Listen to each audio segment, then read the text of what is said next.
Donald Trump is dead. We should know with that.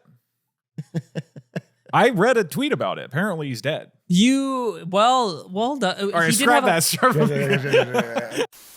Donald Trump is dead. No. I did think that was better. Okay, He let's use that take. He had a dark spot. He had a dark spot on his hand. Tweet for 2 days. For 2 days, which I've never seen an old person have before. He had thick cankles. He's had thick cankles. God forbid an American have those. He had thick cankles. J.D. Vance is wearing a Trump suit. Okay? That could be the best theory. He had an emergency meeting today, and I had people that were just, they were on their knees praying, and then when he showed up, pretty normal, they were Yeah. We're reopening with Trump is okay. What do you want to do? Okay. Donald Trump is dead as of right now, September 2nd, 3:30 p.m. And that's why we need a new president. That's why we had to do an emergency And that's podcast. why we need a new president. Okay. Ladies and gentlemen, you guys know that the Lemonade Stand's secret goal this entire time was to get political power. We didn't care about this low-limit podcast shit. It's a stepping stone. It's a stepping stone. Just like San Francisco. We're glad-handing with Gavin Newsom. We're moving up, okay? And we've decided that our best chance at getting someone in is this clean-cut guy right here, Aiden, okay? We're too old. People are sick of old people. We're too old. We need the youth. They need a young face. And we want to get Gavin Newsom out onto podcasting and you into politics. So that's been our plan. However, Wait a second. we've run into a couple challenges, all right? And the first challenge is that people don't want to vote for Aiden. People don't really like him that much. Well, hold on. I've come up with a plan.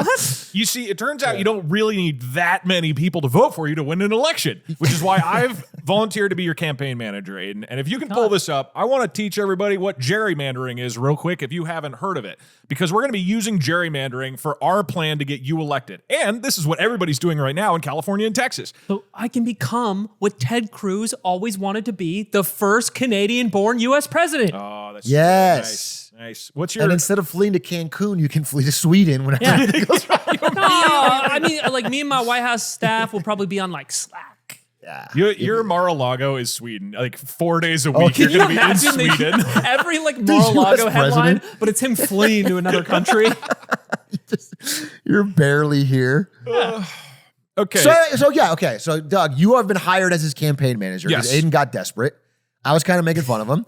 And you apparently thought about this for a while, watched the news recently, and realized you found a way to make this impossible into possible. Aiden, we don't actually need the majority of people to want you in power. Because you're not going to get them. That's great. No. This guy's policies are not popular. Well, I think if I tried hard enough, I could have gotten it. No, I don't think so. If I like tried it, because I think the more you try, the more it's like yuck. If we unleash you need to my look like charisma. you don't even care. People think that's really chill. Yeah. They're like, damn, that guy's a total chiller. Okay. I would vote for him. Yeah, I'm a We chiller. want a president who's a chiller. That's long been America's.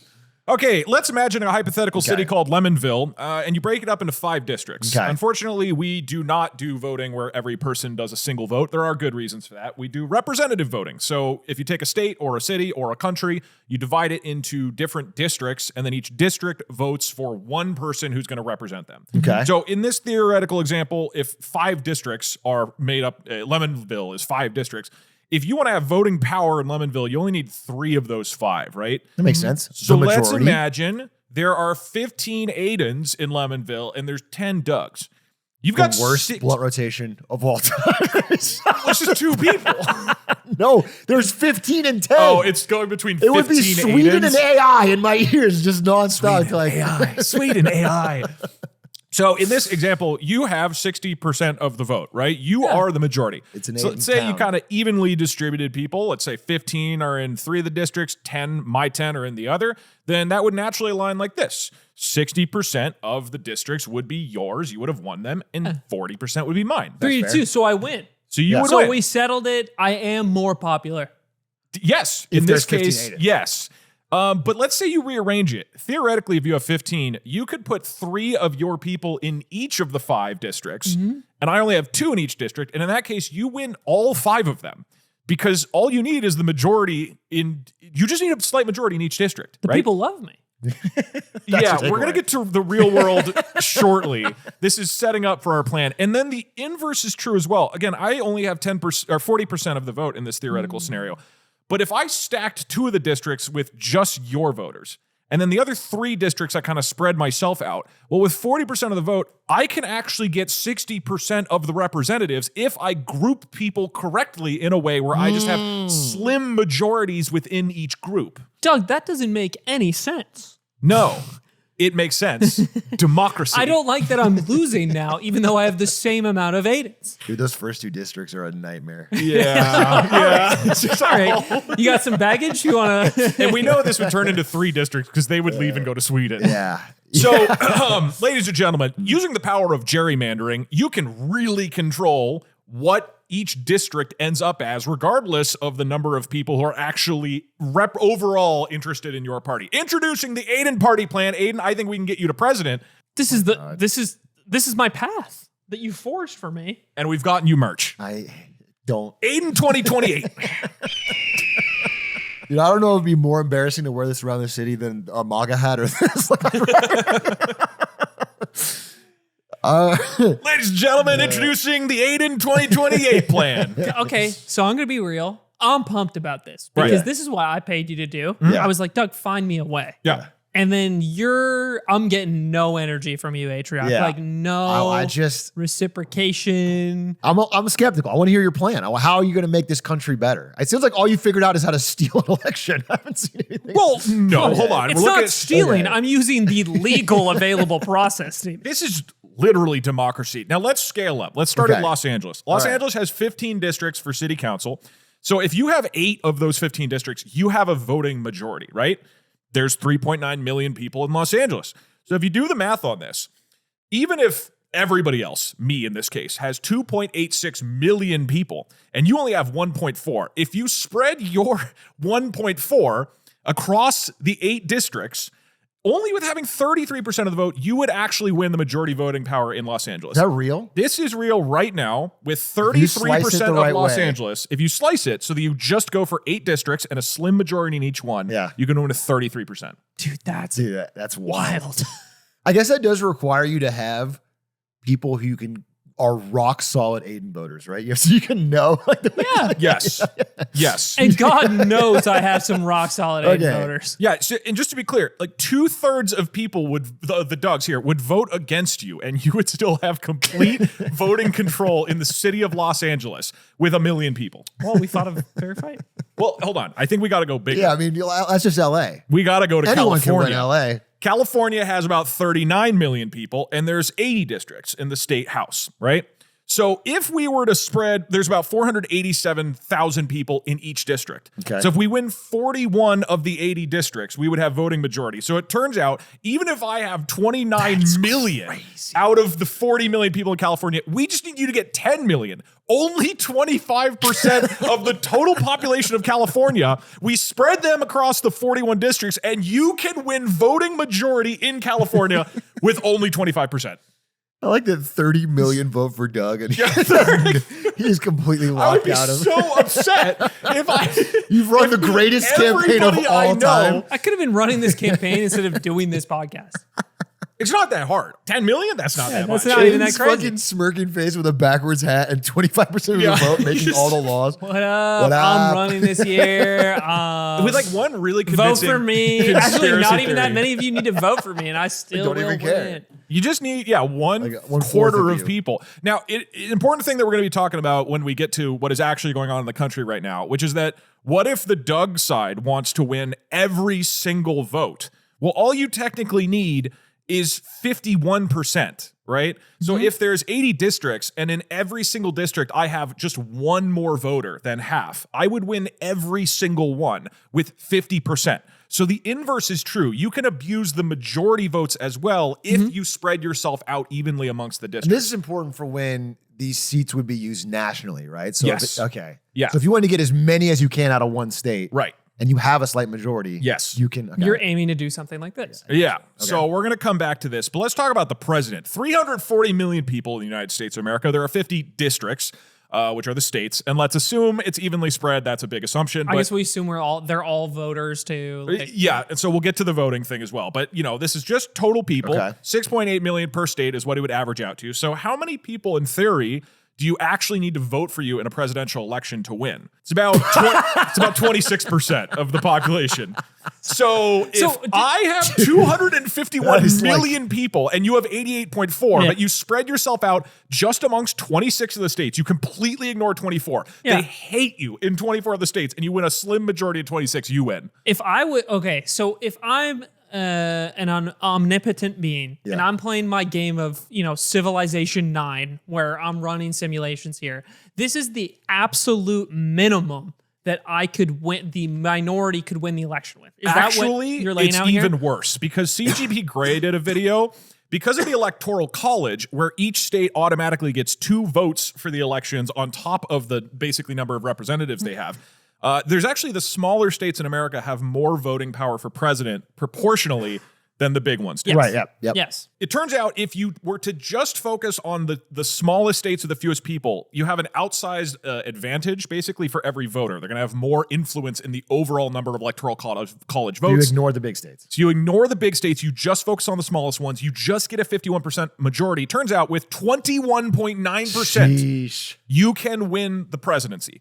Almost 80% of the country could vote against you. This is less than a Mr. Beast video. So 70. He might win. Mr. Beast might fucking win, dude. One video, and you get 2/3 of those to vote for you. So this is the worst version of how this system could possibly be abused, assuming you have the free pressure of moving people around how you want, because there is something here, and you've explored this more than I have, where you do have to redistrict and plan things around the realities of where people live and exist. That's the main inhibitor to you doing something like this, which is sort of pouring different colored jelly beans in each jar and saying this is how extreme it could be. Right. And at the same time, this is exactly what we're going to talk about, which is California and Texas right now are planning on doing this, and this has been going on. So this is all to illustrate how incredibly impactful it is of how you group people together. So let's talk about the House of Representatives, which is what this really comes down to. So in this case, there's 340 million people in the US. There's 435 districts or representatives. So 435 people get elected to go represent, the states, the people in Congress. That means there's about 780,000 people per district. So in the worst case, you could have control of the House of Representatives with only 25% of the population. Again, it's basically the same as the presidential election numbers. Mm-hmm. So the grouping matters immensely. Now, all of this is kind of theoretical. And now what I realized as I was researching this is there is a real plan here, okay? How could we abuse this system? I'm introducing the Aiden Party Plan Part 2. This is real and back, okay? Right now, in the House of Representatives in the United States, there are 212 Democrats and there's 219 Republicans. Close. Okay? Yes. There's a 7-seat difference. I'm in the lead. Yeah, currently Aiden is in the lead. So for something like the Big Beautiful Bill, the Republicans only were able to pass it because they have a majority. There's just 2 parties, basically, right? So what if we, the Lemonade Stand Party, the Lemon Party, if you will, took 4 seats from the Republicans, just 4. Okay. So the Democrats would have 212. Yeah. Republicans have 215. We have 4. If you look at the numbers now, with our 4 votes, we could get the Democrats to win, or we could get the Republicans to win. We are a kingmaker with 4 seats out of 435. Okay. They both have to come begging us. They have to come begging us. And we can go, hey, we'll pass a big, beautiful bill, but you have to increase taxes. You have to give us free lemon trees. You have to do all this stuff. Okay, all right. Hey, John, slowly in, okay? All right, no. Holy shit. Guys, this gets better. This gets better. Wait a minute. I'm not getting left out of this political Get in here. So, genuinely, right now, if we were to get 4 people elected to the House of Representatives, us, a third party, we would essentially have control of the House. We could massively influence the direction of the country. So, that's all. So, How do we do that? We need to win in 4 districts, right? We got to win in 4 districts. Well, it turns out not every district is the same size, because let's say you have, the districts are supposed to be about 780,000 each if you split them evenly, but states get the districts, they don't go across state bounds. So let's say you have Wyoming or Rhode Island. They have about 1 million people. That's a kind of awkward number. Right. Should they get 1 or 2 districts? Well, they get 2. So that means each district only actually has about 550,000 people. Okay, they split evenly. So the 4 smallest, or 4 of these smallest districts in the country have 563,000 people on average, okay? So we have our 4 targets that we're going for. But as you pointed out, not everybody votes. Only about 75% of people are actually of voting age and eligibility. So we knock that number down by 75%. And then, or by 25%. And then of that, only 50% of people actually vote in midterms. Okay, so that halves it again, which means in these actual 4 districts in the United States, there's about 211,000 midterm voters. That's it. We would just need to get a majority there. But it gets better because it's also first past the post voting. Okay, so you don't actually need to get 51%. You just need more than the other candidates. So if we went in there with a third party and we got the Republicans and the Democratic candidates to split votes with us, we're each 1/3, 1/3, 1/3. Yeah. We only need 34% of the votes to win the district. Okay. And if you do the math on that, that is I only... like in this world, our platform needs to be equally appealing to people who are currently Right. voting for both parties. We have to pull from both. And have to pull from both, yeah. That is just 72,000 voters per district in these 4 districts. And what that means, we right now, even if we only had 0.28 million people, 280,000 people, we could win 4 seats and take control of the House of Representatives with 0.08% of the United States population. This is a real thing we could do. And I want to point out, between this show, we get about that many people listening at least. That's our average listenership, That's right? this show. If we move them to Rhode Island and Wyoming, if we tap all 3 of our YouTube channels and the yard, we actually could get control of the House of Representatives right now. If you upload the right Mario Kart Wii footage targeted towards Rhode Island, we can get. I can pull in. I mean, that's a few. Of That's that number. a percentage. That's a big. few. This is crazy, dude. Guys, 99.9% of the country could vote against Could us. hate us. And we can still control And it. be the kingmaker We could of shut down the legislation. big, beautiful bill. And every time they try to look up our party online, they're just flashbanged by Naked old men. naked old men. It's tough. It's tough. There's no way to combat the Lemon Party. We have them covered on every front. Yeah. Dude, you know what? This fucking scares me.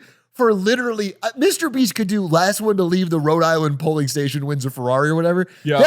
He has enough. This is not that many people. This is not that This many is a people. shockingly small number of people. 280,000 people. Or Elon Musk. You know, just thinking about Elon Musk's America Party.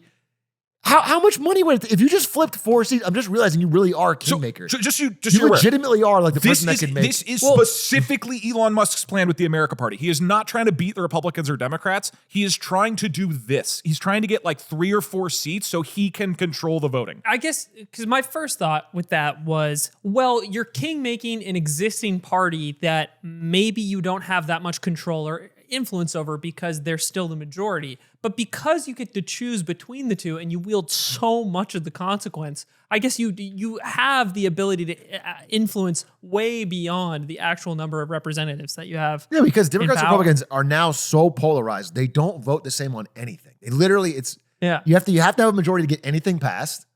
So you'd have to come begging to the Lemon Party. With the big, beautiful bill, we could be like, you yeah. have to Oh, drop I'd the beg at taxes. the Lemon Party. Lemon Party would come in there and just like suck up all the People power, if you will be will. coming and sucking. I promise you that. I promise you that.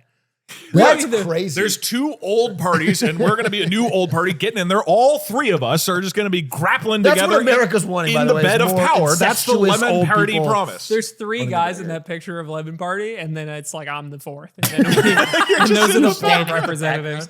Eating a lemon. This is, I mean, it is a very, very extreme thing, right? But to just see what the bare minimum math could be, Ludwig made a joke about this on our show years ago on the Yard, where he talked about moving enough people to like a small town in Nebraska that you could get, you could conceivably acquire a district. Get political power. Yeah, get enough political power as an influencer. It's not only possible, it's like shockingly possible. Because again, it's not even that you need to go take over a whole district. You need to take over like a percentage that's just more than the two other candidates. I mean, it's crazy. Like, I mean, that's not to say this is easy. We're probably not going to get 280,000 people to move to Wyoming right now, but this is crazy. Looking at you. And it's not. It's 70. I think maybe a good way of saying it is it's not actually easy to do this in the sense that I feel like if powers that be really were intent on doing something like this, maybe they would have done it already. But I think it's the idea that it's way easier than you have in your head. It's not like you need to convince 51% of the country to get behind you. You actually can manipulate the system in such more achievable ways. So is there more to this? Because I want to tie it into what's going on. No. Yeah. So this is a general about the power of districting, which leads into what is going on right now in the country, which is both Texas and California are going through major redistricting specifically to try to utilize this power. Can you go back to the split, the Doug and Aiden split city? So yeah, if you guys want to know, the reason this is sort of coming up in the news is that the 2026 midterms are coming up for the House of Representatives. And the House of Representatives is pretty important to have a majority in because you set the agenda for what's going on. You control budget and spending. That's where all tax and spending starts. You control a lot of oversight and investigation panels. Like a lot of budgets are set there. Like it's just a really important thing to control. And so both the Democrats and Republicans really want to control it. Especially Republicans currently have the lead. They don't want to lose it. So Trump put some pressure on Texas Governor Greg Abbott to find him 5 more seats was the idea. He needs to get 5. That's such a good euphemism. Just find me 5 more seats. 5 more seats because Texas has enough Republicans that they could slice this. Do they have? Let me look up the number while you're doing that. Yeah, it's like when he called the Georgia Secretary of State, and he was like, "Just find me. Can you just find me the votes?" That's so sick. What a good euphemism. Okay. So that pressure kicked off, and now Abbott is looking to again redistrict Texas to slice it in a different way to where they end up with 5 more.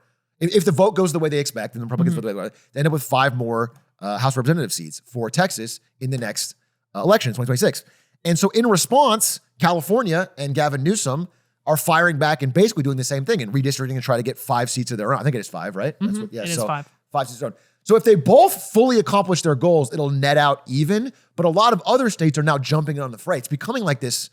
I think the main takeaway is that both sides really are starting to see elections as existential more than they used to. It's been ramping up, but this midterm, you can clearly see that like nobody's willing to, there's nothing off the table to like get it done, to do whatever it takes to get back a majority. I think there's sort of an arms race here, right? Where normally the way redistricting works at this level is every 10 years, the US collects and publishes the census. So like the 2020 census, the 2010 census, and that information about our population, our demographics is used to set the districts as they are in each of these states. It's a process that each of these states handle. And in general, it is it's breaking form or decorum to start redistricting during a period that is this far away from the last census. It's like in general, you would try and wait until the next 10-year mark to do this. And that is one of the things that's being criticized about these changes is that you're clearly taking action for the midterms, and this is something that is not common or not something you're supposed to do. I think with how heavy that narrative has been perpetuated, I had an idea that this must barely happen ever, but there are cases in a number of states over the last, in this century of states choosing to redistrict in the in-between terms of those censes. Senses. Yeah, states do it, but I think the idea, my understanding is that, the national census happens every 10 years. That's it. And they're trying to push, or at least Trump's trying to push for a 2025, middle of the 10 years, we're just going to do it early. We're going to do a national, just right before 2026, basically. Yeah. And then redraw everything now. Do you know anything more about that? Is there a reason or a rationale given? I mean, the reason is like to get more seats, right? But what is the... This is from my understanding, let's say the villain share argument here is that the census data that we collect, similar to the jobs data that we had referenced a while ago, and maybe the argument for hiring the head of the Bureau of Labor Statistics was this census data is wildly inaccurate, is not reflective of the population as it stands now, especially because that census data was collected during and through COVID and the pandemic, which was such a tumultuous time. And too much has changed about population and demographics since then. And we need to, update the census and push forward a new effort to collect a new national census data at a time when we wouldn't otherwise be doing one, at least at that level. And then also, because that data is A, inaccurate, or B, perhaps you think that because the data was finalized and published under the Biden administration, that data is inaccurate and being used and weaponized against Trump and the Republicans in power right now. My understanding is the data was collected during the Biden or the previous Trump administration during COVID as best as possible, and then was finalized and published during the Biden administration. Okay. So it's like, well, maybe the data is inaccurate. Maybe this is reflective of a process that isn't working for us anymore, and we need to step up and take these actions now. And it's not all about winning the midterms. I don't like this argument you're making. I'm leaving the party. You've already lost one. Well, there's a lot. I think what we don't think about. If you lose like 8, it collapses, right? If you have such thin margins, if you lose like 8 people, you go to 0% of the. There's a guy who's like, I want free candy too. And we're like, dude, we got to keep you, man. Like, what we don't think about here, we would have the same problem. There could be like 5 kingmakers in our party who like demand shit from us. All the way down. So one guy in Rhode Island is just determining the fucking. Since the collection, I would argue that since the pandemic happened, a skyrocketing number of Aiden and Lemon Party supporters that just were not accounted for in the previous census. I see. So we have it to seems redraw. weird that we wouldn't do it again. I see. Well, I can show you this graph. Can you pull this up, Perry? This is a bipartisan estimate of how many seats each individual state has gained from gerrymandering. Now, many states don't have a conclusive bias in gerrymandering or gerrymandered stuff. But these are the key examples. So Illinois for the Democrats is clearly drawn in such a way to where they're getting more seats than they probably would if it was perfectly aligned. And the same is true for Republicans in Texas and Florida, and then a bunch of other like eastern states. So here's the thing. Both parties have been doing this, but the current net advantage, from what I can find, is 17 seats in total for Republicans in the last House elections. So in the last House elections, Republicans got probably 17 more seats than the voting percentages overall for the country would indicate that they should get. Well, so, okay, that's what I thought too, but I think even this is about like really blatant gerrymandering, because I read an article by the AP that basically 41 out of the 44 states with more than one congressional district, the winning presidential candidate had a larger share of the state's congressional seat than the presidential vote. Basically, that means that basically no states can get this perfectly right. It's incredibly hard to district in a way that's fair. And people distribute, the population is distributed in a certain way. And the idea with gerrymandering is you make these weird shapes to try to include however many people you want. But ultimately you can only influence that so much. Like in the desert area of California, very, very Republican. You're not going to be able to really slice it the right way. So there are some really good in-depth explanations about this stuff. I think the example I actually saw from a long time ago was in Chicago, where when you're talking about how you draw these districts in what is supposed to be a representative democracy, what are the lines that these things should actually be drawn around? That's not to say that there's no abuse in the system, but if you're trying to do it as honestly as possible, what is more reflective of groups' opinions, right? Do I draw it in like a distribution of equal area? That seems like a fair place to start. But actually, communities congregate in much different ways than that, right? There might be a group of people of the same immigrant background or the same working class background that are in a weird shape in a city, but are around a very different type of minority group in that same city. And what is the fairest way to separate those groups of people? Because assigned housing. And in Singapore, they simply would have. So I think that's an important thing to keep in mind, is even when you're trying to do this as genuinely as possible, the arguments for how you put these people together are not super straightforward. Yeah, so here's the example I want to use, which is California, the districting is decided by an independent commission. So in theory, it's unbiased, right? Versus some of the other states where like... But they did a vote to change it, right? That's the point, right? No, they're well, I know it's like coming up, but just like right Yeah, now. for now, So yeah. 60% of California voted for Kamala Harris. So 40% voted for Trump in California, but Democrats have 83% of the House seats. So it's not that California is gerrymandered necessarily, but it is districted in a way where the Republicans in California get about half the voting power that they should. So even in that graph that's like California isn't gerrymandered their way to more stuff, the reality is the Democrats in California right now have far more voting power than they should at a national level compared to the actual representation of California, which just gets the whole problem. It's so... And it'll be exponentially worse after this. Both and in they're Texas trying to and in make it work. California. Yeah, it'll be- this only worsens the issue. So to tie it into like directly where we're at right now is Texas was the first state by Trump to be pressured to make these changes. California stepping up to counter it. And now after that was brought into play, a bunch of other Republican states were also Florida getting pressured and Illinois and everyone's jumping in. to make the changes. And besides them, now there's a bit of a decision lag, but other Democratic states like New York are trying to step up to see if they can make these changes in time for the midterms as well. But because they're on the back foot responding, it's unclear whether the votes or the policy changes at a state level are going to come in time for the midterms in order for those changes to be made at all. I heard it described as, in a normal democracy, the voters should choose their candidates or their representatives. And in gerrymandering, the representatives choose the voters. Like you're picking the ones that will give you the result you want and slicing it in a way. And I find it to be, we can throw around, I do think it looks like the Republicans are doing it, or at least getting more of an advantage. They've done it more successfully.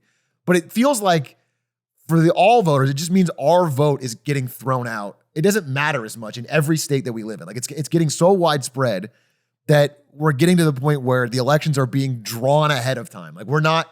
So what I wanted to ask you guys is I think there's the reason why Gavin Newsom is stepping up to challenge this in California, right, is because of a political goal at a national level. Whether it's selfish and he sees this as his opportunity to push himself as like the next candidate for the Democratic Party at a national level, or whether it's genuine in this is the most important way we need to combat, fight fire with fire and make sure that they can't gain all these seats and we just sit here and do nothing. And what I wanted to ask you guys is, how does this process make you feel at an individual level? Because part of me is like, yes, I want this to happen in California because it's necessary to engage in this battle of national politics, and I don't want to be put on the back foot, at least in this Democrat versus Republican fight.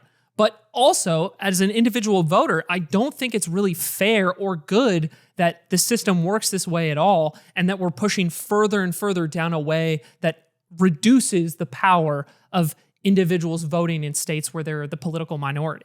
Right. It blows. It's fucking blows is I think the obvious answer here. Yeah, speaking from personal experience, like I at multiple times have not voted for president in California because I know my vote doesn't matter. It's like, why? And I know I'm sure people would have issue with that, but there's been a few elections that I've been a part of where, despite what that one guy in the YouTube comments thinks, I vote Democratic. But then in California, it doesn't matter. That feels bad that because of the way that we're grouped together, which is all of California goes to a single group, it doesn't matter. Like my vote for the president doesn't matter. And then that same thing you can apply at all these different scales like we talked about. And then the thing when I was doing this research that really made me feel weird about it is less about the funny scenario where with 0.08% of the vote we get control. That is very funny and we could do that. But is actually this one, which is that in the theoretical Lemonville, where you have 60% of the vote, if you district correctly, you can take 100% of the representation. So it's much more likely that the group in charge can not only would they have the voting power to start the redistricting process, they are much more capable of outsizing their advantage. And the fact that California right now is 83% represented by Democrats Florida is now 72%. Texas is trying to get to 79%. Like, it's just swinging like way out of whack with how people actually vote. Yeah, I mean, if there's 10 seats, you have 60% of the vote.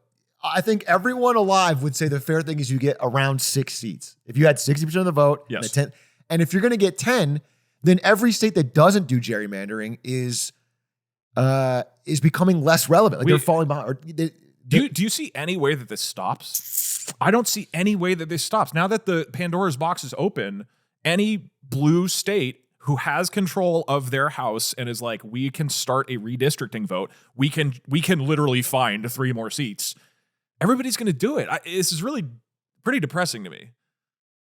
Yeah, not only that they could do it, they almost have to do it without, right. You know, the it's arms like race is open. irresponsible to not do it. Yeah.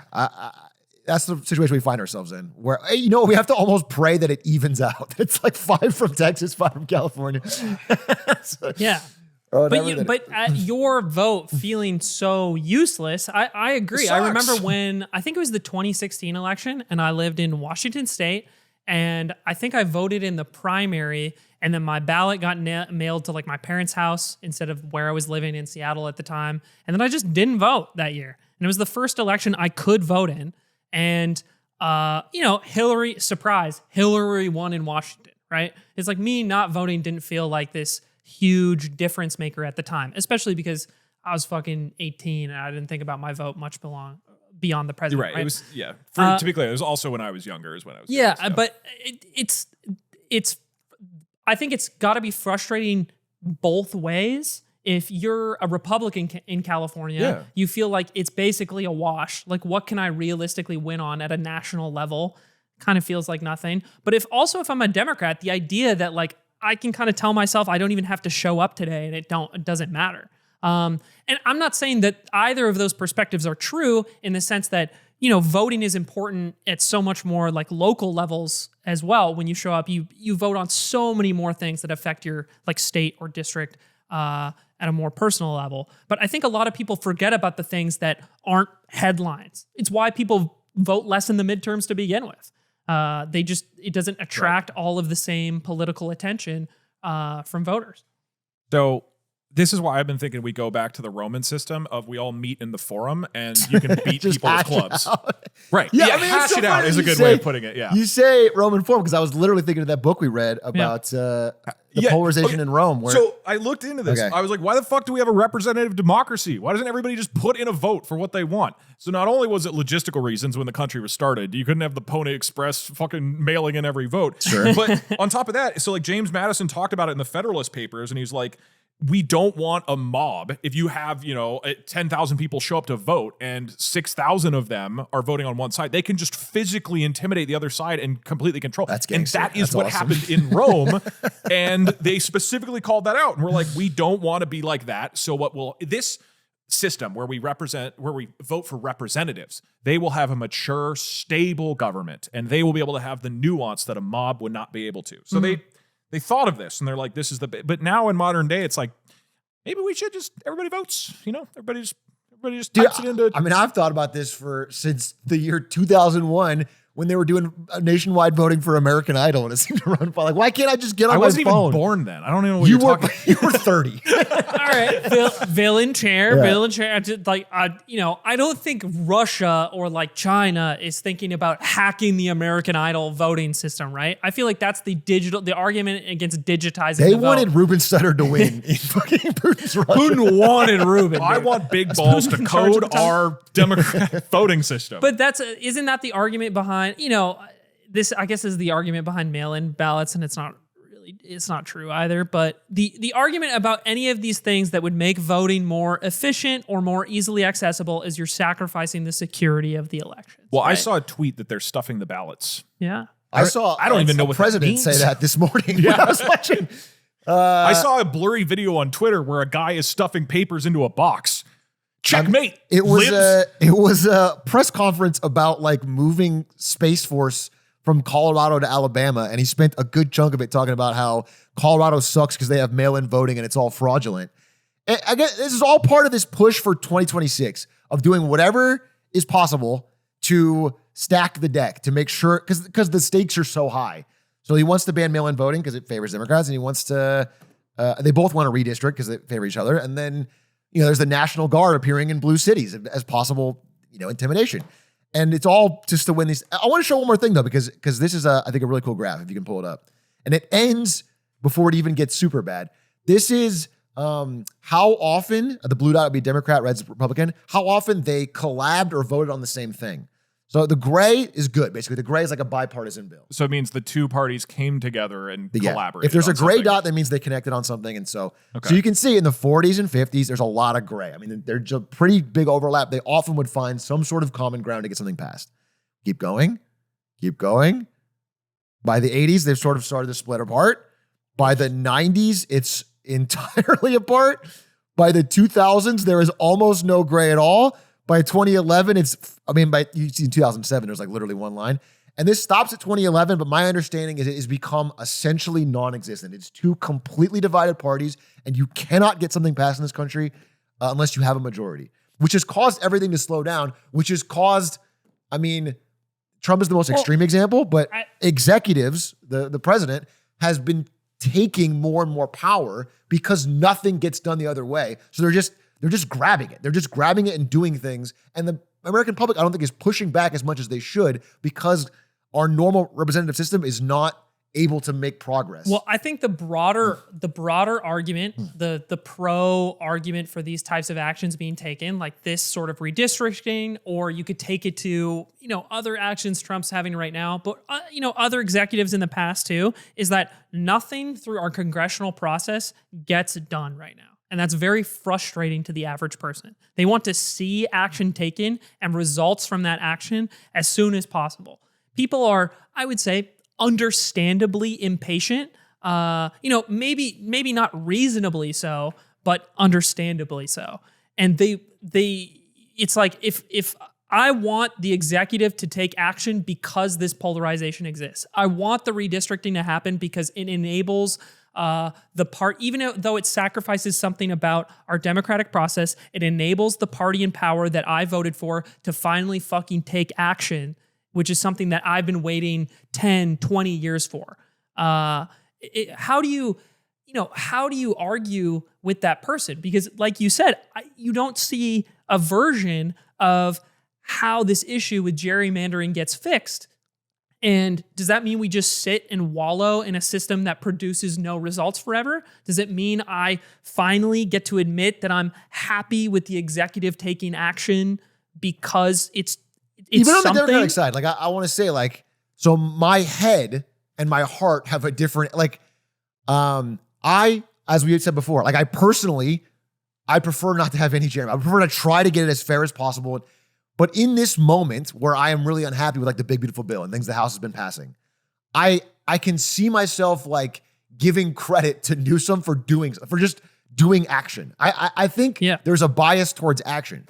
But I can see why. I can see why someone would hate it on the other side. I get it. But I'm understanding why a frustration, a tectonic plate frustration in this country is causing people to support things they wouldn't normally support, just movements, just making some action versus a strongly worded letter from Hakeem Jeffries or something. I want to see something being done to try and counter it. Yeah. And yeah. If your main way of interacting with politics for the last 2 decades is gazing at gridlock and feeling like nothing is done, then maybe you're just happy to see. Well, except for war. They're pretty down for war still. Yeah, but that doesn't count. That doesn't count. People are just happy to see action taken for action's sake. They're willing to look the other way, or the cognitive dissonance necessary to look the other way on these infringements of due process or rights or the status quo is fine because at least something is getting done.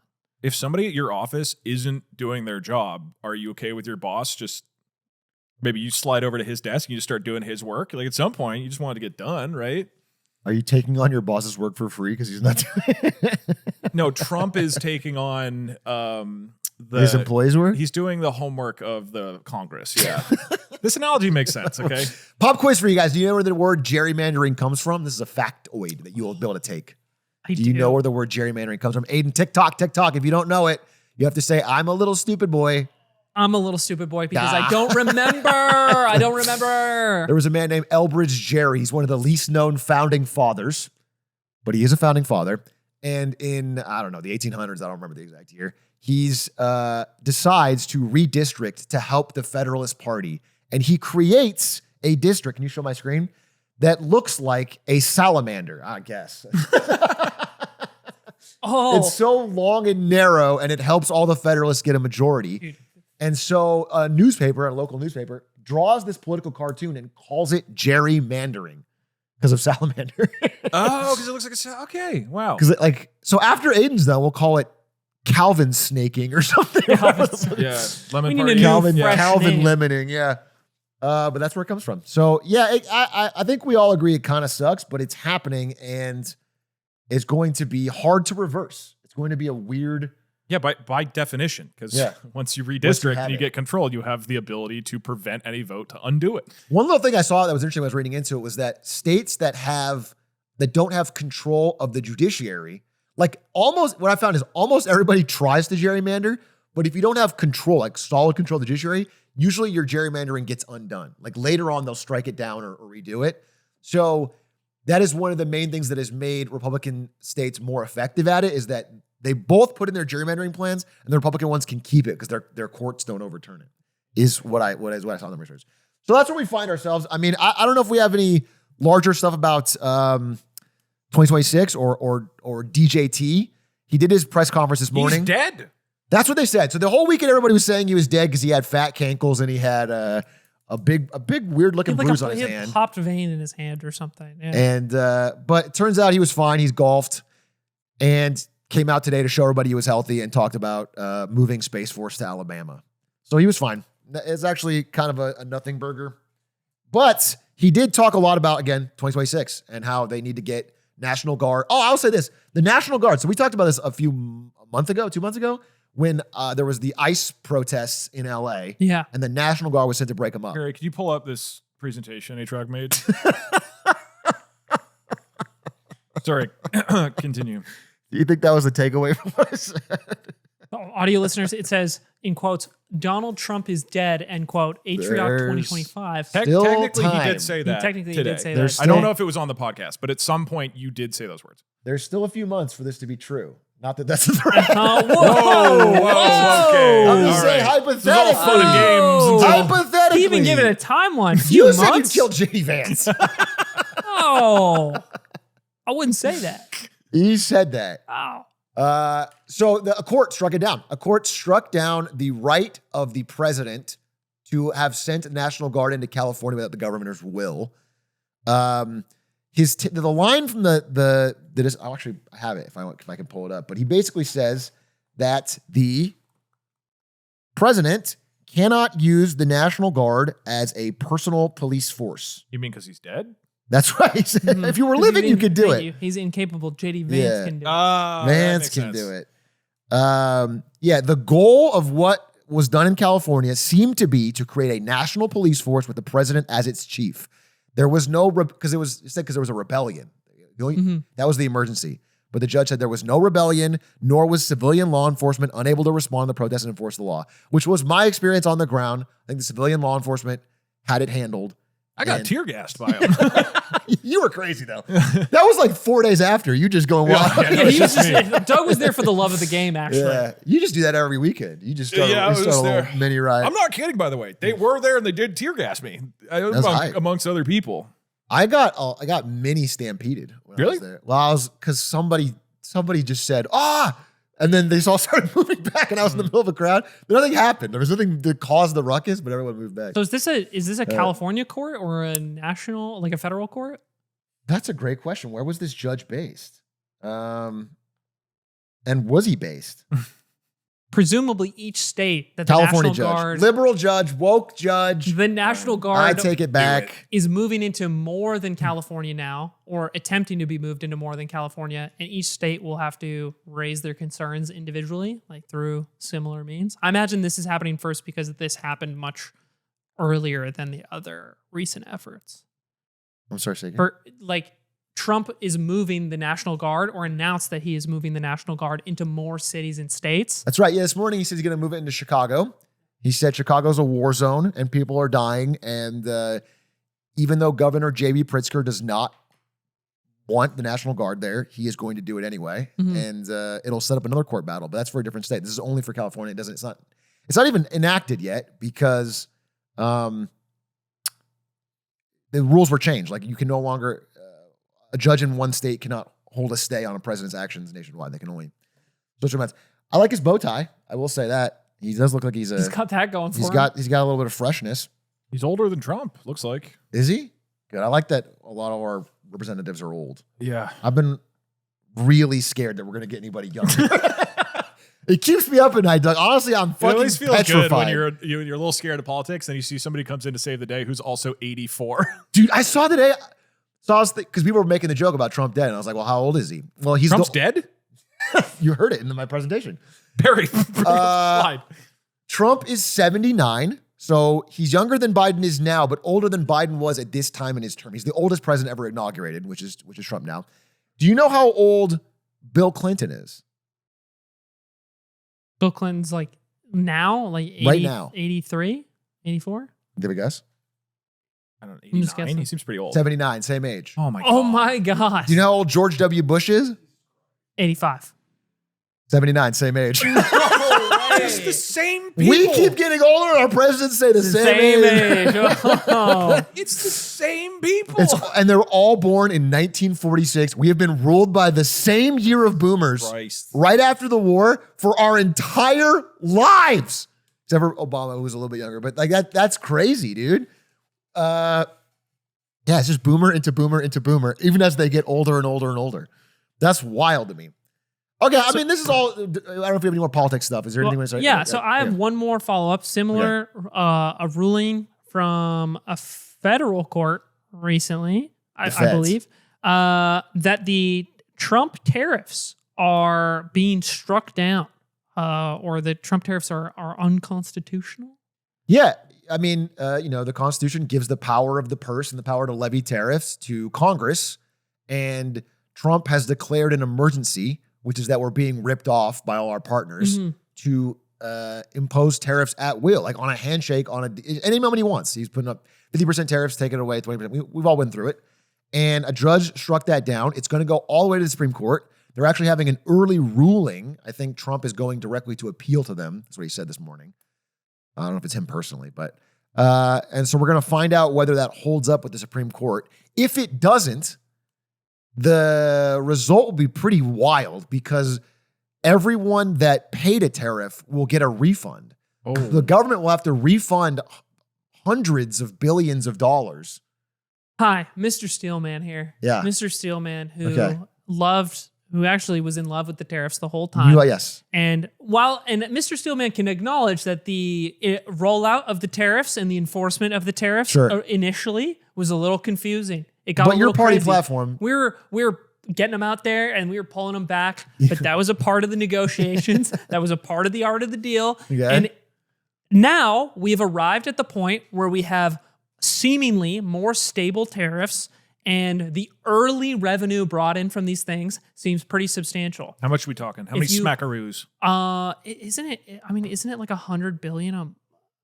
No, it's I don't have the exact number on me, but yeah. It was 100 in June. It was 100 billion for the first few months of tariffs or something. But from here on out, the expected amount, like if you just projected the same amount of tariffs out into the future, is that over the next 10 years, there will be $3 trillion in tariff revenue brought in, which is pretty crazy, right? That is expected to offset the cost of the big, beautiful bill that was just passed, which is estimated to cost $3 trillion over that same period of 10 years. And if I were taking the argument of, look, the tariffs were, messy in their rollout, but finally accomplishing some of what we wanted. We haven't seen these giant fluctuations in prices that we thought we'd see for the majority of goods. can we say that they were a good thing, especially since they match up with the expenditure of that bill we pushed through, ignoring the fact that the deficit is, even offset the deficit is growing without that. So, we could set that aside. Well, I don't want to ignore that. No, what if we just ignore no, but what if we just ignore that?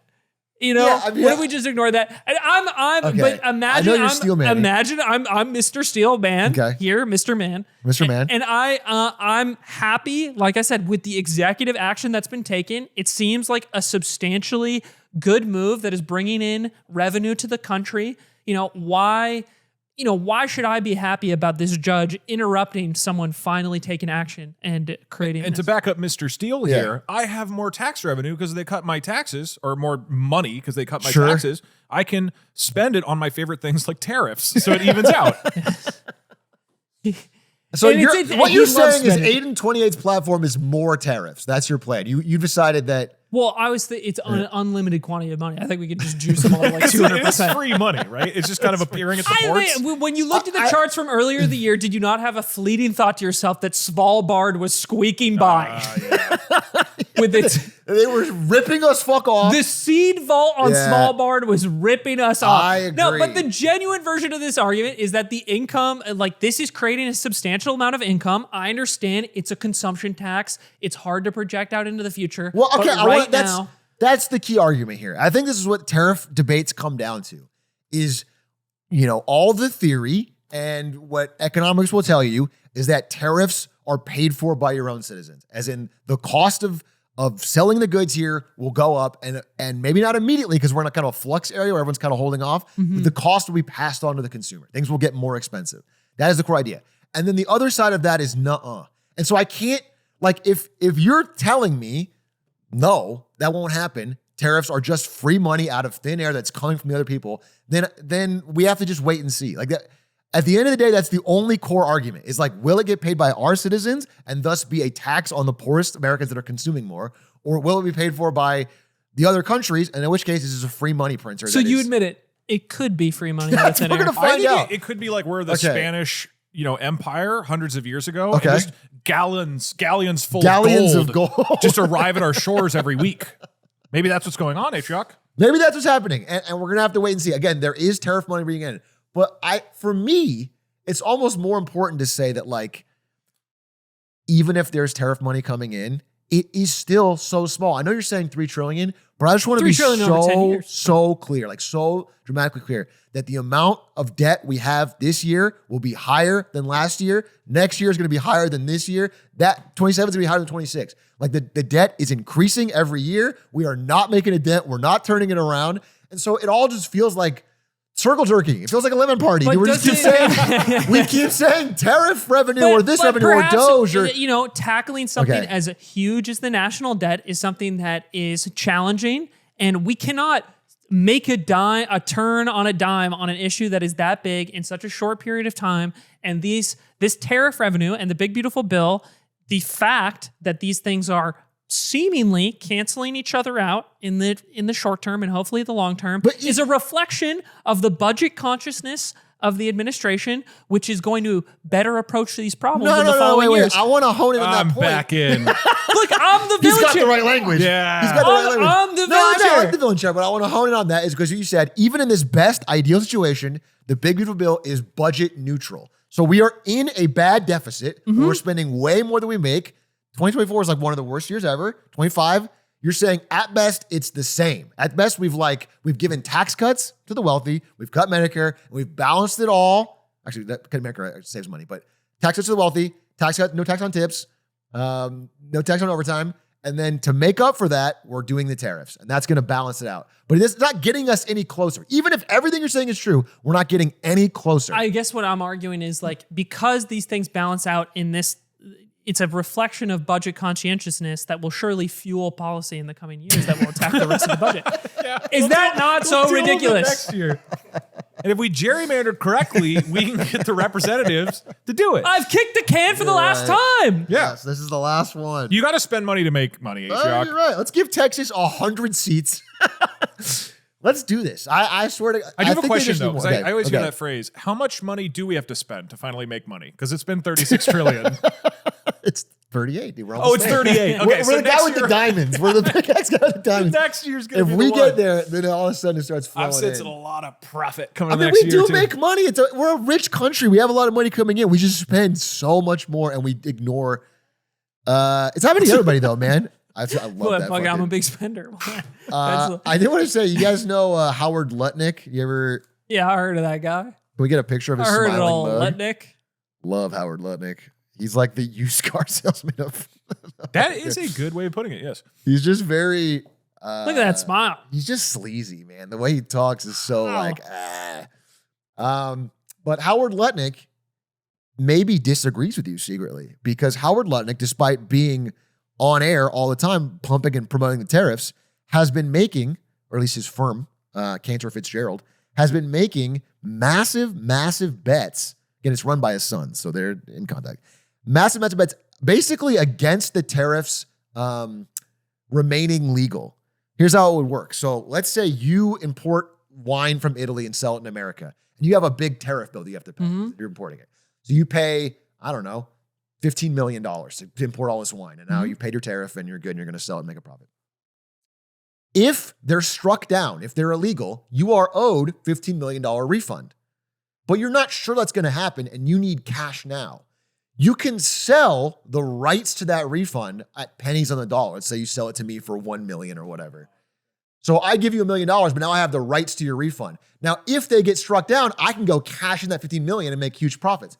His firm is making these massive, massive bets against tariffs. Like if tariffs are struck down by the Supreme Court, he stands to make millions, like hundreds of millions of dollars on all these debts he's bought.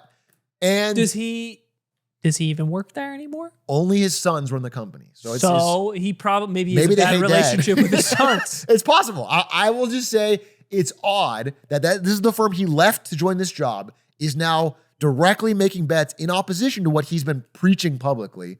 And if it does get struck down, they're going to make a ton of money. Means he wins either way. Maybe he's just hedging. This is brilliant. It's like when you sports bet on the team you don't like. Yeah. So it's like either way, I'm can't lose. Howard Lutnick cannot lose here. He can't. He's been winning. Hey, I thought it was worth bringing up because I was kind of shocked by that deviousness of that play. You know what sucks though is in my heart of hearts, I'm like, it's like parents not wanting to fight in front of the kids or something. Like I think the tariffs are a bad idea and I think they should be struck down, but I almost don't want it to happen because it makes the country look so bad in the middle of all these negotiations with other countries. We've been like promising Japan, we're going to do this to the tariffs and you give us this, and all these deals immediately all collapse. And it's like so embarrassing. It's so embarrassing that everything we've been working on with every country is suddenly not allowed by the Supreme Court.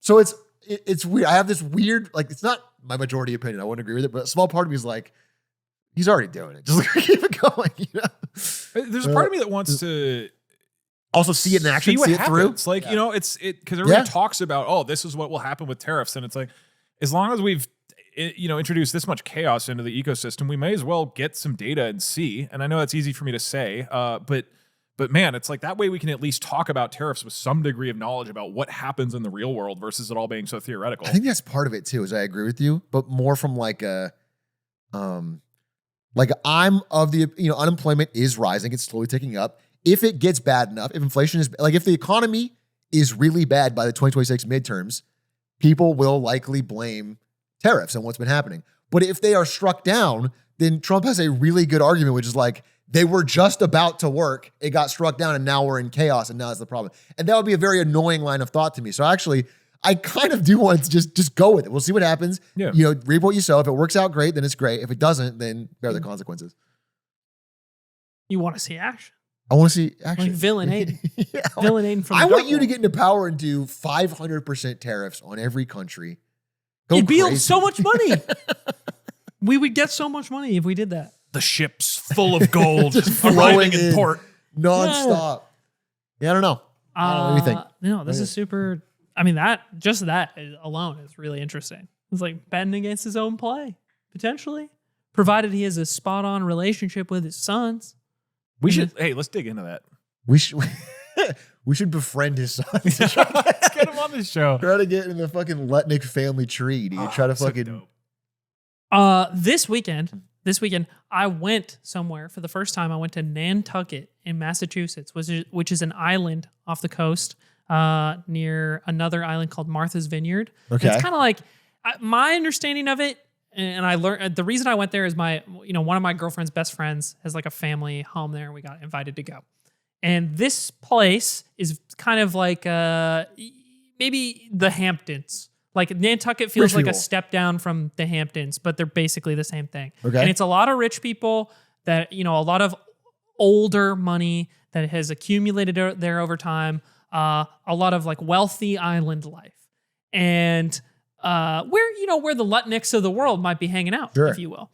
And it's not uncommon to it's definitely one of those places where I'm hanging out at places and I'm like, I'm not rich compared to these people. This is crazy. It's like real old money. Yeah. Yeah.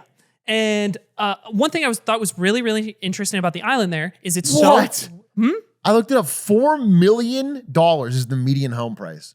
Oh yeah. God. In Nantucket. $4 million for the median. And I bought one. That's what I did. I just want to tell you. No, I know. Dude, wait, how many people do we need to send to Nantucket to take that's over? 4 times LA. I'm telling you, it'd be so much money. And those people in Nantucket, by the way, is like, not that I had a bad time by any means, did a bunch of cool stuff, but I was at a brewery. It's places where like I saw a woman with like a Gulf of America hat on. And I'm like, all right. Nice. Come on. I got an Aiden 28 hat. Don't fucking judge me. Wait, so it's pretty Republican? Almost certainly. Yeah. We can check it out. I think it's the big, it's really, really white, and it's really, really rich. So just based off of those demographics, and based off of the outfits that some of them would wear, which you could be. So a lot of Aiden 28. You could be a Gulf of America hat guy. You were doing a voting rally. You were doing you were going for your base. Anyway. Good. While I was on the island, I found out a lot of things. That like 70% of the island is kept undeveloped and cannot be developed for any purpose because it's nature conservation. There's a bunch of like beautiful parks, bike lanes, trails. It's actually pretty easy to get around the island, I feel like, if you don't have a vehicle. A lot of people have their cars there, but I was surprised by like town center areas are pretty walkable. You can run and bike to like most things you need to get to, unless you're going for like, one end of the island to the other. And they also have rules around the types of businesses that can be there. So there's a rule on no food chains. So there's no like fast food chains there at all. No chain restaurants. They all have to be like their own individual thing. This also applies to like retail stores, at least with some more restrictions. Like there's a couple chain retail stores that have made it there, but they have to go through some sort of scrutinizing process. All the homes have to have a certain style and color of shingle on the outside of them. So they all look, no matter their size or shape, they all look very similar in the way they present themselves. Okay. And every home has to have like a nice name, like on a plaque out front of it. So everybody's house on the island has its own, like, it's like choosing your gamer tag, if you will. Nice. Those are for the Rich Nantucket grandfather trying to like like gamers out there. And I noticed, and there was more things along the way as I asked questions and was spending time there. And it's a beautiful place that has a lot of rules that keep it beautiful and don't allow businesses to have free reign over the development of the island and the community. And I was like, oh, that's so interesting that this place of ridiculously high income per capita has all of these rules and regulations around how their community can be developed in order to maintain its look, culture, and feel. And I was like, oh, that's two interesting ideas, because I wonder a lot of the wealth and money that has been accumulated in a place like that and also has a lot of political connections. I wonder if those actions are reflected in perhaps the districts that they live in or are represented. It was interesting to see that such a tangible way the community had benefited from these rules, but in such a place that is so I would wealthy. argue that they're not I mean, the rich are benefiting. I saw the same thing about the Hamptons. I saw a documentary on it, which is like the regular people just can't afford a house. They can't because they completely focus on making it as appealing and undeveloped for the wealthy super rich that live there. The working class of the place, people that do all the jobs and the gardening, cannot afford to live nearby. So they have to commute very far into the... Yeah, so I don't know how this works for Nantucket specifically, right? You could be totally right about that, and I think that's a part of this equation. My understanding is that there's an explosion in the seasonal population of the place, right? Only like 3,000 or 4,000 people live there year-round, but then that like 10x's over like the summer period.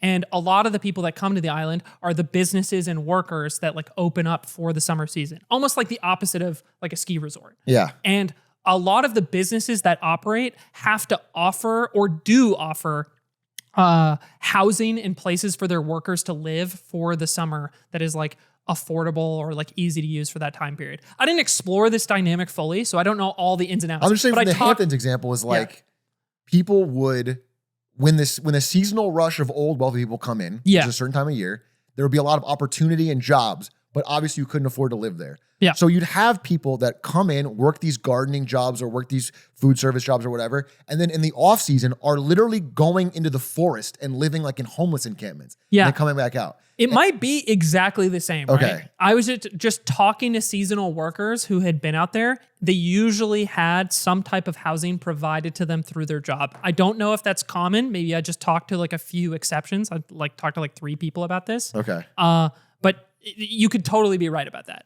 And there's something to be said about the rules and way things are set up only benefiting the people that are rich enough to afford all those things. Like ski resorts have this exact same problem that you're talking about. Yeah. Is like all these seasonal workers that need to be there cannot afford the food is the most common, I think. It's like you can't go out to like any restaurants or grocery stores because it's not reasonable for your low ski instructor salary to like afford what's available. In the Hamptons example, they showed a tower. You know how like you could make frozen chicken nuggets and fries, and it would probably cost you $3, $2. Yeah. They made a circle of it, and then a tiered circle of it, and then a tiered circle of it. So it was like a cake tower of chicken nuggets. Mm-hmm. So in total, maybe $6 of frozen. Cost $120. It was $120 for a chicken nugget tower. But it's in a tower now. Yeah, but it's a tower. It was you could take a picture and put it on Instagram. Is the tower like pretty cool? Like, would you say it took a lot of time and skill to format? It didn't take a lot of skill. It's just 3 bowls that are like, but it was cooler. I don't know if it was $120 cooler, but I can see that. I can see exactly what you're saying, which is like, if that's chicken nuggets, what is grocery? What is like fresh fruit? What is, I'm saying that the food has got to be insanely expensive. Yeah. In those areas. I think there are certainly trade-offs. I guess the people, I'd be curious to like learn more about it. Yeah, I mean, I'm reading an article on Realtor.com that does say that some people are living in their car in the off season. Some people are in the off into season? the woods. Are those the people living there like permanently? Are there a lot of people doing that? I assume they're working most of the year, and then when there's no work to be had, they are staying in their car until the work starts. I see. If we lemon partied to Nantucket, right? We got control with a small percentage of people and became kingmakers. Yeah. I think the first thing we should do, we upzone everything. No more zoning. And then we just see what happens. Oh! And we just let it ride and we just watch the super rich people get upset. Yeah, it would be super upset. But in the real world, outside of just the lemon party's glorious utopia, which we're going to create. Right. This just happened. I want to talk. Thank you for bringing this up. What's important by the end of this episode is we decide where our lemon party is going to be established. Because we could take over the House of Representatives, but we could just focus on Nantucket. Well, we could it's like once we've established the location, we could like just disperse the party location on like Partiful and like invite a bunch of guys. Everybody to the meet party up in Rhode Island. And then we'd all get Clothes together. optional, Yeah. Well, I want things to stay loose. You don't want it to be uptight. We don't want to be an uptight party. So you'd hate to be uptight because then nobody would vote for us. Oh, get some elderly people too, because we want to make sure. The elderly Texas Senate, you geriatric fuckers. The Texas Senate just passed SB 840, making it legal to build housing on every commercially zoned lot in Texas on any city with a population over 150K. That means any area zoned for like a mall or industry or factory or whatever, you can build homes on that now. It is no longer restricted only to commerce. So people can turn a lot of, things like, I don't know, it could be a dying mall or anything, but you could turn any of this area into as much multifamily housing as you want to build. How much do you understand housing in the scale of it? Like a little bit? Okay, well, let me just post this. Here's what I'd be curious. Yeah. That sounds awesome. And I also don't have a sense of how much land and opportunity that opens up. Because in my brain, I think of where I grew up in Sacramento. And if Arden Fair Mall shut down, they're like, we can build housing here now. You know, you'd get a couple thousand people, and that's great. And that would not solve affordability of housing, right? If you applied the same thing to San Francisco or whatever else. So I'm curious, like, how much impact does that actually have? I saw the same thing. Yeah. I saw this like, oh, now this mall can be converted into housing, and that's great. But are we talking like, you know, I'm curious how much of an impact this stuff will actually make. I will just say, I'll push back. I did look into this specific bill because I did a response to it and asked if it was, what was the catch? I was like, what's the catch here? This is like a really good bill. So here's what I looked into. You know, a city might be districted into single family housing, multifamily housing, and commercial. Okay. Like the big three major things you might district the city into. Commercial takes up a pretty huge chunk. It's not just mall. It's like 20%. 20% of a city, realistically, and that's a low example. Like I'm talking about the worst examples, which probably are these cities where it's mostly single family housing, like 80% single family housing.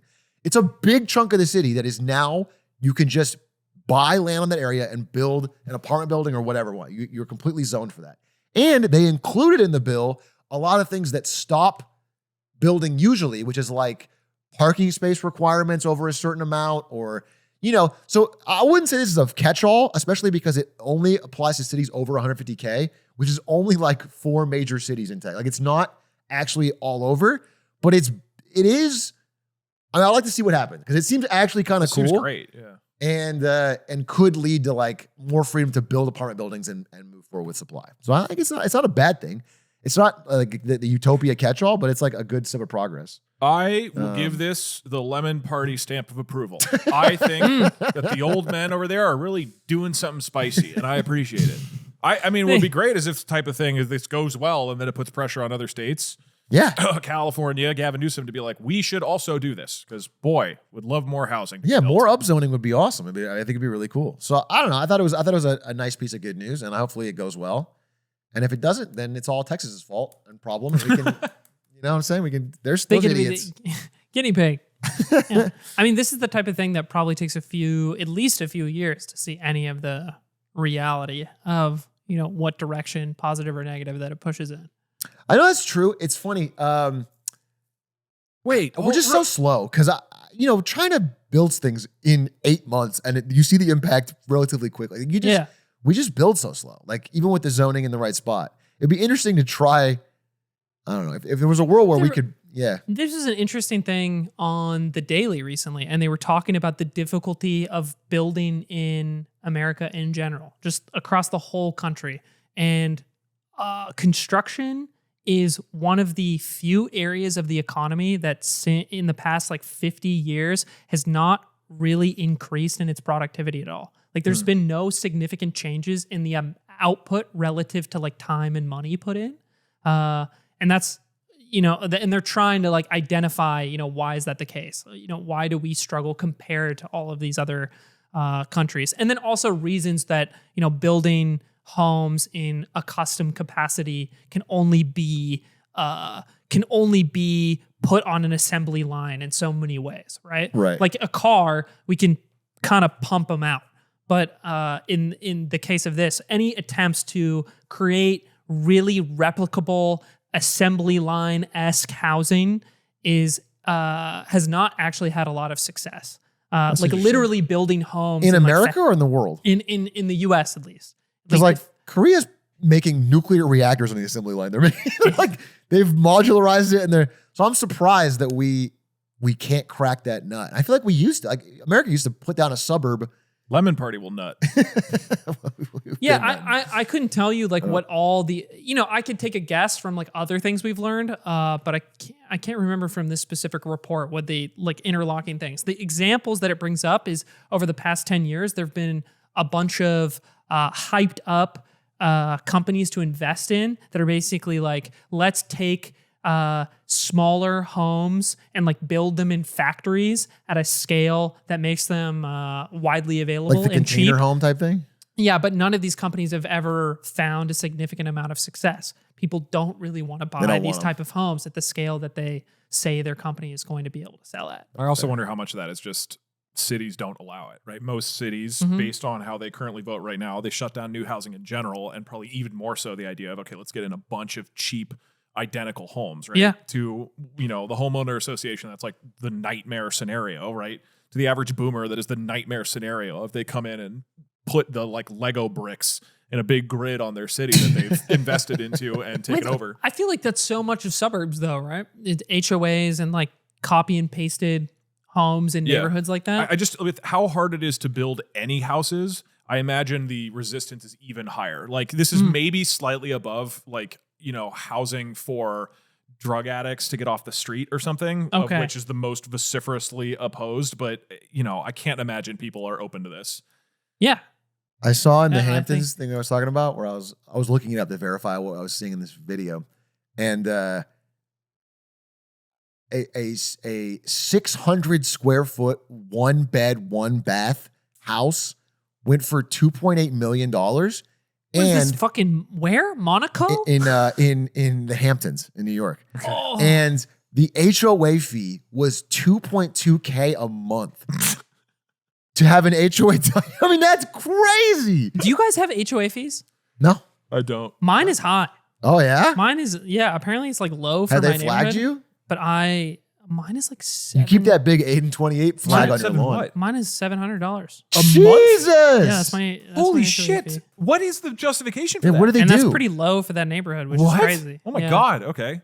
The justification, fuck off. What do they do with the money? What do they do? Do they have I think they buy a lot of weed. The board smokes a lot of weed, dude. Fucking HOA. HOA person smoking a fat blunt in your face with your money rolled. Yeah, It's not possible to smoke $700 we got of some weed in a great month. shit this month. How many people are in the HOA? Snoop Dogg is his Christ. landlord.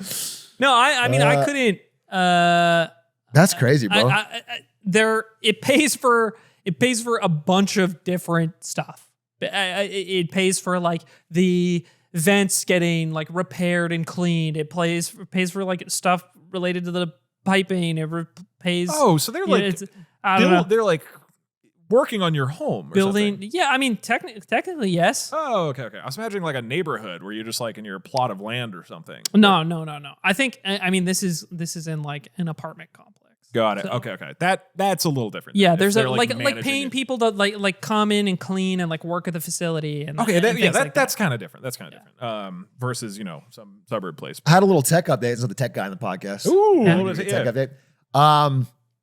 You guys know recently Google was ruled a monopoly by a federal court judge, and the threat was that they would break up Chrome, and Chrome would be its own separate business from Google. The ruling came in today. That is not the case. That is not the punishment. Chrome will remain with Google. Google stock popped 8-10% on the news. Apple stock popped because there's precedent that they won't have to. They don't have to split off AirPods, even though it'd be bigger than Nike. And so I guess good news for Google investors. I thought that was a little update, but I don't know what the punishment is now. That's the thing is like, maybe if a judge tells me that that's not the right case, that you shouldn't break off Chrome, fine. But you already did agree that they're a monopoly. Is the solution nothing? Like what is that is what I want to know. And there's no answer to that yet. It needs to be something substantial enough to dissuade companies from becoming a monopoly. Otherwise it doesn't matter. Yeah. To be fair, I would argue that of Google's incredibly influential products they have, Chrome is not the most influential. Like I think Android is much more. Yeah, I mean we're all switching over to Opera GX. So Chrome is not the reason that they are so dominant in search. I mean the real monopoly around Google is the fact that they are used for search and ads across the entire internet. So they just have this total dominance in that field. Chrome, it makes it easy for people just to immediately go into that ecosystem, but nobody is using Bing. Like they're not, and so it's Bingers rise up. Yeah, isn't Bing's strength is that it's still the default search engine across like a couple things, right? Yeah, nobody's going to Bing.com, but it's has some devices. Yeah, I mean they default their way into usage. Yeah, is like the primary use.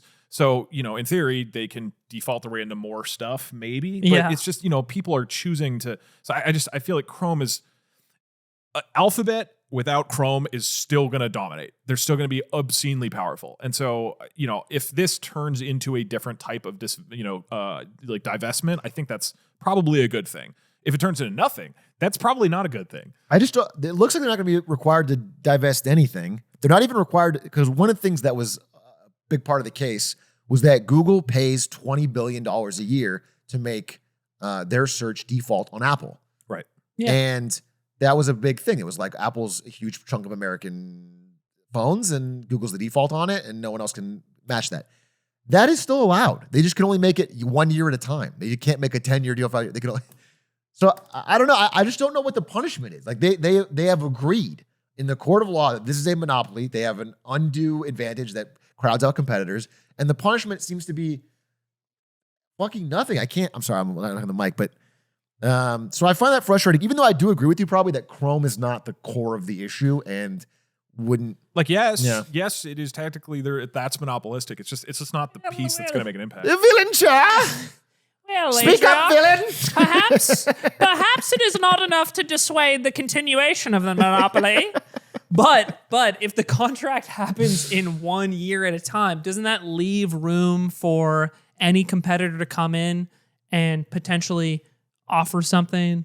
Yeah, I mean, maybe Bing could or whatever. To swoop in for that new contract? The thing that frustrates me is, like, in the best case scenario and all this stuff, it's just the other big tech company gets it. It's never like the scrappy startup making a great new search engine, or like, it's never that. It's always like, okay, Microsoft, we're going to let Amazon throw their weight around. And it's like, okay, then it's YouTube, but it doesn't. Yeah. But it's not that Apple will go like pick a little guy as the default browser. Right? It's not going to happen. Yeah. I just really feel. But part of that is users. I mean, users. Here's the thing: the tough thing with Google as a monopoly is that users overwhelmingly like using Google. Like, if there was no dark pattern pushing them into it, it's funny. Like, the number one thing used on Edge browser is to download Chrome. Like, so it's tough to say. But even that, I feel like people are maybe taking away the wrong thing. Google is not a monopoly because of the site google.com, right? It's a monopoly because of ads, and that is largely from across the entire internet. Like, ad search is everything. Like, most of the internet is drawing its revenue through ad search. So that's where they're incredibly powerful, is as an advertising network. Yes, they have an advantage when people use Google, but that's not like people going to google.com is where they're generating the revenue. And this is part of the argument around, so right now, when you Google something, there's this AI summary, right? And part of the concern there is, like, if you give people the answer at the top, they won't scroll down and have to go back through a bunch of ads. So it's potentially really threatening their core business. But the fact that they're even doing that, to me, indicates that clearly that's them literally being on google.com specifically is not the power. It's the fact that any website on the internet, basically, the website you have open right now is using Google Ads to source ads. Like, they are the like flow, they're the river through which all advertising dollars, which powers the internet, goes through. That's the monopoly. Yeah. I mean, I agree. Their monopoly was in digital advertising, not in search. So if 10% of people go from Chrome to Bing, it's not 10% of Google is lost. Not even remotely. It's like a tiny, tiny, tiny bit. Look, let's end this on a high, epic note. Okay. Pharmacy benefit managers for health insurance. Oh yeah, you've been wanting to talk about this for a while. Bro, okay, I'm interested. This is all right. I would say this is on the surface going to sound very uninteresting, and it's actually kind of wild. So, as I was looking up our future 2028 president Mark Cuban and his company, what the fuck happened to me? Cost Plus Drugs. You're wearing an Aiden 28 shirt. All right, I just think leaving me behind? No. I told you we have to split the vote. Cuban's going to take a third of the vote. Republicans will take a third of the vote. You take 34%, and we take a lemonade party. Doug's like, no, honey, that's not. Don't even worry about it. I don't even like her like that. Like, it's Mark Cuban and I are friends. Okay, friends. We've been getting. I mean, we hang out a lot at work. Yeah, but so. And I'm going to be home late tonight, by the way. Okay. All right. All right. So in the various research I've done about healthcare and insurance and costs and all this stuff that we've done over the last 6 months, one of the things I've come back to is like, why the fuck are drugs so expensive in this country, right? And one of the things that people come back to a lot, or that gets mentioned, is PBMs, or pharmacy benefit managers, which I had never heard of before this. Normally people think of insurance companies are the reasons why it's so high, the drug manufacturers and profit and all this stuff. But when you hear people talk about the health insurance industry, many of them will say the real problem is the pharmacy benefit managers. Mark Cuban talks about this. Are these middlemen? These are like... Yes, but in a weird way. RFK Jr. said that PBMs are the main problem. And the reason he thinks, for everybody who remembers several months ago when they made an executive order to lower prices for America, the reason RFK was like, we think we can actually do this is because now people don't have to go through PBMs. So here's what it is. Let's say I make a drug that, helps with Alzheimer's or something, okay? Or balding hair, okay? Mine would be Molly, but like 3 times better. Okay. We make lemon Molly, okay? Yeah. So I make lemon Molly. 3X Molly. And it helps your baldness and you feel great at the same time. And it cures baldness. And it cures baldness. Because we do need that.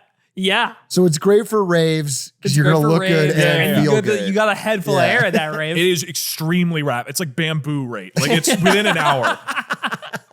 So I create this drug and I want to sell it for, let's say, $100. Okay. So what you would normally think of is I go to, let's say a pharmacy or a CVS or whatever, and I say, hey, will you guys will you stock this? I'll sell you a bunch of my drug. You guys can sell it for $100. I'm selling it to you for $100 so you can do profit with it. Okay. That's how it would work, except with insurance, most people in America are insured. And so most people are not going to buy my drug unless it's covered by their insurance. Right. So if I'm trying to convince you to buy it, you'll only buy it if it's actually insured. You got to be my plan. So instead of going to the pharmacies directly, I go to your insurance. I go to one of the big insurance companies and I say, hey, I'm putting this new drug on the market. Can you guys add it to your formulary, your list of stuff that you cover? And they say, talk to our pharmacy benefit manager. Pharmacy benefit managers are a new middleman that have appeared the last couple of decades and grown in power substantially. And their role, let's say you're a PBM. I go to you and I'm like, okay, hey, I want to sell you my drug. It's really cool. It makes you feel great. Gives you hair. $100. Now you are representing the insurance companies and your whole thing is you want to get a giant Mr. Kaiser, get a load of this. Okay. Yeah. So this is what you do. You go to Kaiser and you say, look, all right, we got this new drug. And so what would be really sick for you as a middleman? It would be to go to Kaiser and say, I'm getting you a 70% discount on this.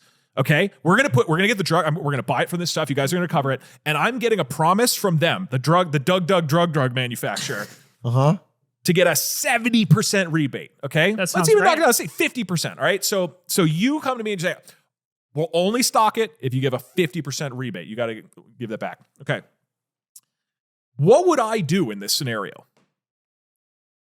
I would double the price of my product. So the idea is, I sell the drug. Wait, I'm the pharmacy benefit manager. Yeah. Does you doubling the price and not matter to me? All I care about is the rebate and the optics of that to my boss. So what you are trying to do is you're trying to go to the insurance company, your client, and say, hey, we got you this great deal in these drugs. Yeah. Okay. Doug's trying to sell it for all this money, but we're going to get you a 50% rebate on it. You'll get 50% of the money back. I know, 50% of the money back, and it makes it 3 times. 3 times. Better than Molly. I know you do a lot of, Mr. Kaiser, you do a lot of Molly. This is going to save you.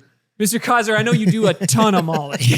So your dome. incentive is just to get as big of a rebate as possible because then it looks really good to the client. Okay, I see. Yeah. So that's your only incentive. You also get a fee percentage based on the cost of the drug. You got to wet your beak. Of course. Why would I not be getting a fee? All right, so wet his beak. I made this drug. I want to sell it for $100. You come to me, you say, we're only going to buy it if you give us a 50% rebate. All right, you got to give us 50%. So now it's a $200 drug. What I'm going to do is sell it for $200, right, and then I give you $100 back later. Right. The pricing has not really changed. I still make the same amount, but then this money is flowing through you to the insurance company to make it the insurance company appear to have made a bunch of savings, right?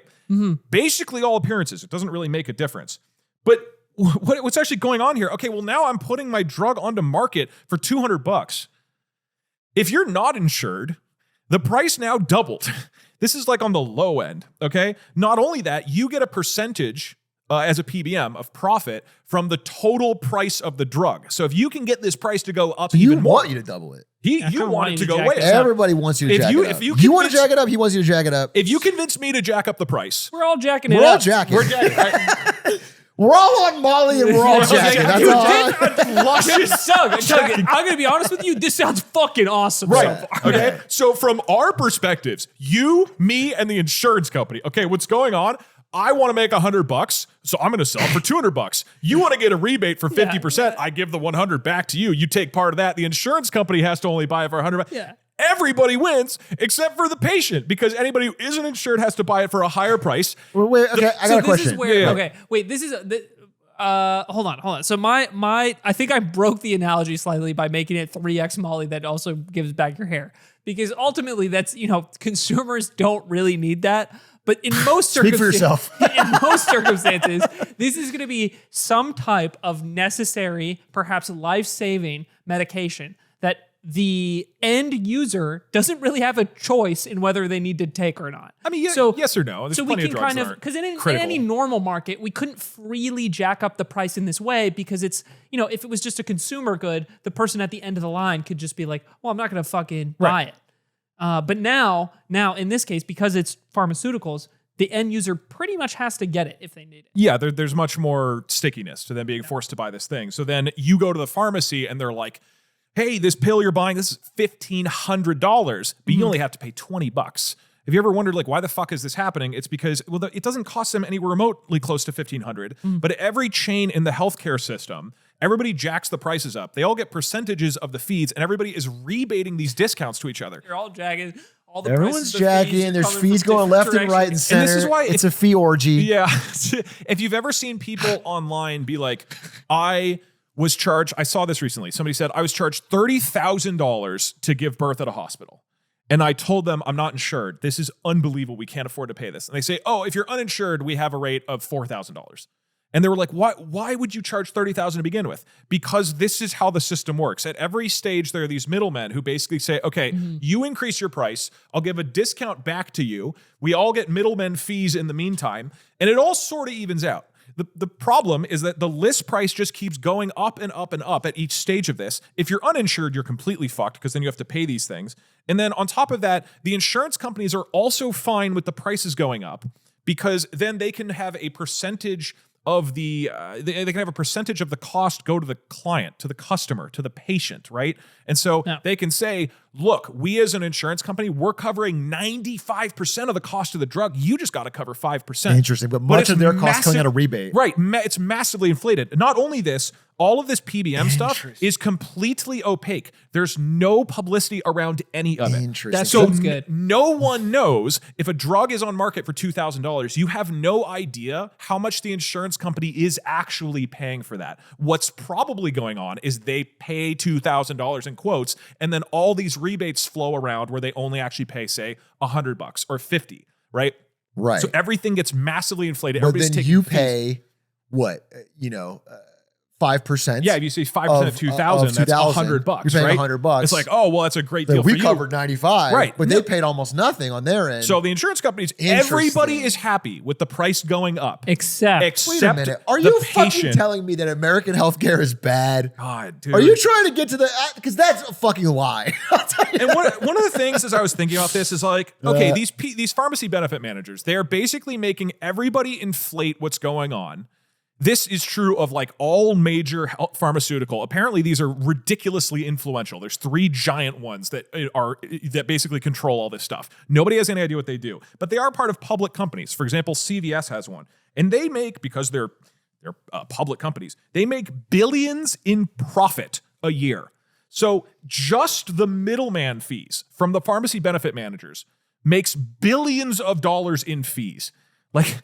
That means that the amount of profit, you balance it out with like the deodorant that's getting stolen every year, and it's I think it probably comes out dead even. Probably comes out even in the wash. I always felt bad for CVS because, like, man, it seems like you guys are struggling, and I realized they're just these middlemen. You felt bad for CVS? I like go into stores and I'm just like, how are you guys afloat? It just feels very sad in a lot of CVSs, right. and a lot of them, shut down and whatnot. I'm like, and now that I've realized what's going on, which is these pharmacy benefit managers just jacking things up insanely. One of the examples I saw. For Mark Cuban said this. He's like, so his whole thing with cost plus drugs is they're not negotiating with PBMs at all. They're not negotiating with insurance at all. They're just making drugs at the lowest cost. They add a 15% margin, and that's it. And that's the promise. That's why it's so much cheaper. And one of the examples of how much of a difference his system versus all of the people doing these markups and all these middlemen and PBMs is he has a drug that sells for $22. It's a chemotherapy drug, and on the market it sells for $2,000. That's wild. So But obviously, he's the cheap version. You know, I want the $2,000 one in my body. yeah, I like the brand I want quality. the brand quality. I'm not quality. buying off-brand Dove soap. You know, I want the fucking real stuff. So it's just, this shit is You know, there's a knock-on wild, man. effect to I have this. my last page of notes is just one line. And it says, they are blood-sucking parasites. Hold on. I'm pretty, I got pretty Is the annoyed with villain shit. back? But the shareholder value, it's exploded, Doug. I'm not going to win this election. You are not going to win this Billions election. in profit. There's not one person in Rhode Island that's going to vote for the guy twirling his mustache. But the We don't need- shareholder value. We need 280,000 people. There's okay? not enough. There's We not can have 280,000 crazy people. Okay, look, I would like, because this is one where I have heard about this before, and I've talked to, talk to people that are doctors or like in other parts of the medical industry about how they feel about this system becoming so pervasive. Right. And I've never heard anything good about it ever. It's the only plus is like, yeah, well, some of these guys are making buttloads of money. Yeah. And then, but that's it. That is it. They're making a ton of money. I'll give you an upside. I'll give you a villain I share. tried to steal, Okay. man, and I got nothing, man. I got a really for you. try.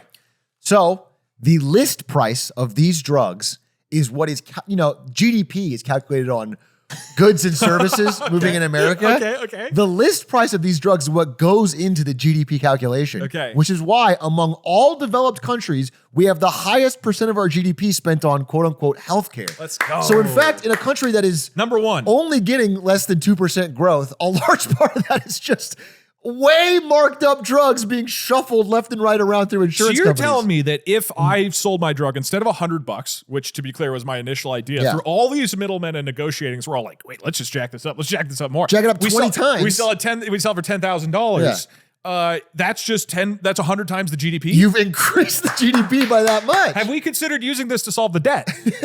Does this fix the debt? This is it's actually, if you read the book we're reading right now, Yeah. it's How Countries Go Broke, he talks about this. He's How like, this much- is why debt to GDP is bad. How much do we need to increase the drugs? I might Okay. have a different copy of the book because I'm reading How Countries Go Broke and it's just one page and it says they went woke. And That's true. that's why you finished so fast. That's why you finished so fast. with me. Okay, right. Well, if you want to continue jacking it up with us on the Patreon, you can go to Join the Patreon. Lemon Party. We jack You can it up join the in the Lemon Party. Patreon. You can go I to promise you. patreon.com/lemonade for At an extra hour every 10,000 subs, we are going to Rhode Island. We're going to take it over. We're going to get a seat in we the House actually of changed it. Representatives. I don't want to go to China anymore. I was thinking just Rhode Island. Rhode We're Island. doing a trip Sounds to nice. Rhode Island at 10,000. To start the campaign. Vote Aiden 28. Let's go. See you guys. Thanks for watching.